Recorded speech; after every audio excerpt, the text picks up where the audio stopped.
Hi gang, I'm going to talk about how radiation works using Americium-241 as an example. Inside this housing is a small round silver-colored object containing Americium-241, a radioactive material. This whole thing came from an ionizing type smoke detector, like this one. It was mounted behind this metal box, the one labeled radioactive material. The Americium-241 is radioactive because it's unstable. It's slowly changing into something else, and it does that by giving off pieces of itself in the form of alpha particles. As a byproduct, gamma rays are also given off. This giving off of alpha particles and gamma rays are the radiation that's going on. They're being radiated away by the decay of the Americium-241. Let's look at it more closely. Here's the nucleus of the Americium-241 atom. It has 95 protons and 146 neutrons. 95 plus 146 equals 241, hence Americium-241. But it's the number of protons, the 95, that makes it an americium atom.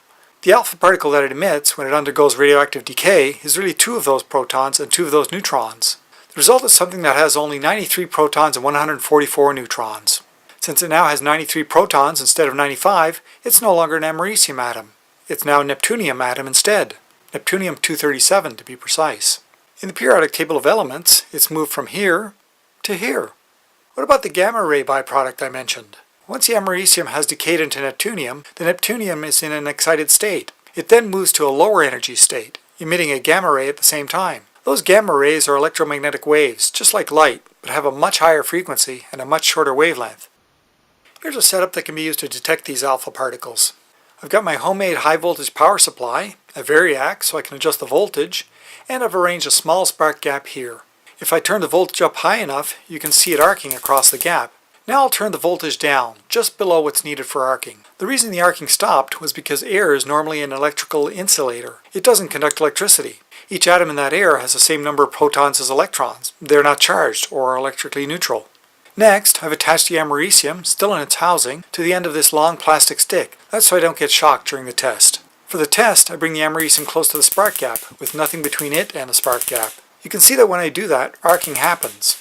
Alpha particles, consisting of 2 protons and 2 neutrons, are pretty massive, and so they don't get very far before they collide with other atoms. And given the energy of those alpha particles, they knock electrons from those atoms, causing those atoms to be positively charged, what are called ions. That means the air is now more electrically conductive. And since the air is more electrically conductive, the electricity can cross from one side of the spark gap to the other, in the form of an arc. We call this type of radiation ionizing radiation, since it results in the creation of ions. How dangerous is this radiation from Americium-241? You saw that the alpha particles don't get very far in air before colliding with other particles, only a few centimeters. It's often said that the alpha particles can be blocked by a piece of paper, but here it is up close with 5 pieces of photocopier paper and a few are still getting through. The same is true with a piece of cardboard. However, a thin piece of plastic cut from a margarine container seems to block them completely, and so does this thicker piece of plastic from a hobby store. Swallowing or inhaling it can result in cancer, so wear gloves when working with this stuff, and preferably don't remove it from this housing. At least if it's still in the housing, then there's no danger of swallowing it or it breaking up into smaller pieces. What about the gamma rays?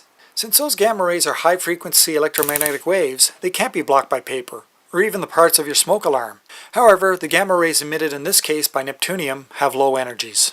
Not all the Americium-241 atoms in this pellet are changing into Neptunium-237 at the same time. It has a half-life of 432.2 years.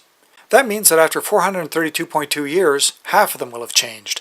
Then, in another 432.2 years, half the remaining Americium-241 will have changed. And half again in the next 432.2 years, and so on.